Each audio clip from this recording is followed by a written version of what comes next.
ফরিদুদ্দিন মাসুদ নাম না বলে পারলাম না। ব্যক্তিগতভাবে তিনি বড় আলেম, আমি অস্বীকার করি না। বড় শাইখুল হাদিস, এতে আমাদের কারো কোনো এক্সকিউজ নাই। তাহাজ্জুদ গুজারি শুনেছি, যতটুকু শুনেছি, এতেও আমাদের কোনো দ্বিমত নাই। তিনি কান্নাকারি করেন, তাসবিহ তাহলিল করেন, তার ব্যক্তি ইবাদতে আমাদের কারো মনে কোনো কষ্ট নাই, তার ব্যাপারে কোনো আঘাত নাই। সেই মুআমালা একমাত্র আল্লাহর সাথে, তার সাথে, ঠিক কিনা?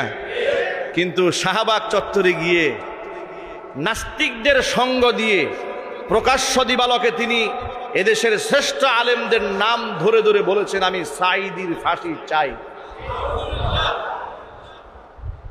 এই একজন নিরপরাধ আলেমের নামে তিনি ফাঁসি চেয়েছেন, নাস্তিকদের সঙ্গ দিয়েছেন। নাস্তিকদের সঙ্গ যে আলেম দিয়ে একজন নির্যাতিত, একজন মাজলুম আলেমের উপর আরো নির্যাতন চালালো, তার বিচার হওয়ার দরকার নাই? চিল্লায় বলেন, অবশ্যই তার বিচার হতে হবে। তার সাফায়ে গায়ে কোনো লাভ নাই। আমি শুনেছি বাংলাদেশের নাম বলেই ফেলি, চরমনায়ের হযরতের নায়েবে আমির যিনি, তার একটা বক্তব্য শুনলাম। ফরিদুদ্দিন মাসুদ সাহেবের অনেক প্রশংসা করছেন যে তার বিয়াই হন, তালুই হন, ইত্যাদি ইত্যাদি হন, অনেক কিছু হন। আমাদের কোনো অসুবিধা নাই, তিনি বড় আলেম, এটা মানতে আমাদের কোনো অসুবিধা আছে? তিনি যে তাহাজ্জুদ গুজারি, এটা মানতেও আমাদের অসুবিধা আছে? নায়েবে আমিরুল মুজাহিদিন বলেছেন, যদি কোনো মিথ্যা মামলা করা হয় তাহলে থানা ঘেরাও করা হবে। মিথ্যা মামলার পক্ষে আমরা নই। তিনি আলেম হয়ে আলেমের পক্ষে কথা বলেছেন। আমরা নায়েবে আমিরুল মুজাহিদিনকে আমরা ধন্যবাদ জানাই যে আপনার এই বক্তব্যে আমরা দারুণ খুশি হয়েছি। কিন্তু এই খুশি আমরা আরো অনেক আগে হতে পারতাম। যেদিন মামুনুল হক অ্যারেস্ট হয়েছিল, আপনি যদি বলতেন মিথ্যা মামলায় গ্রেফতার করা হয়েছে, থানা ঘেরাও করা হবে, সেদিন আমরা আরো অনেক খুশি হতে পারতাম।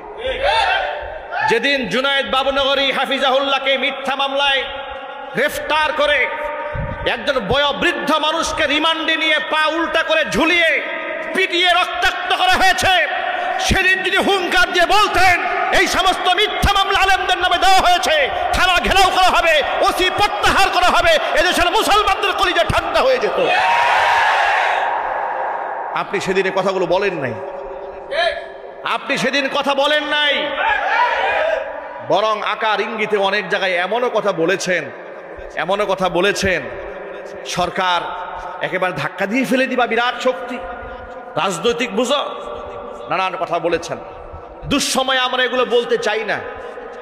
আমরা জাতির ঐক্য চাই, তবে মনের কিছু ব্যথা এই জন্য শেয়ার করলাম যে আজকের এই দিনে যখন গোটা বাংলাদেশের মুসলমানরা ক্ষত বিক্ষত, রক্তাক্ত, মুসলমানদের কলিজার মধ্যে ঘা এখনো শুকায় নাই, গাদ্দারদের প্রশংসা কোন সাহসে জাতির সামনে আপনি উচ্চারণ করেছেন?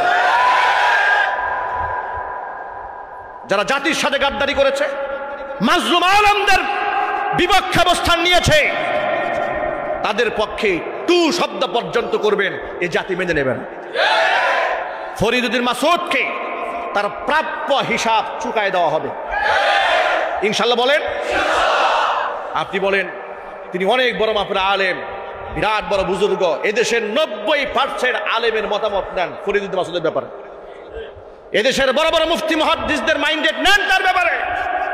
তারাই বলে দেবে যে তিনি কত বড় মাপের দালাল ছিলেন, এ জাতি বলে দেবে। আমি আরো কষ্ট পেয়েছি, তিনি বলেছেন যে ইসলাম বিদ্বেষীরা বলেছেন যে ফরিদুদ্দিন মাসুদ নাকি দালাল।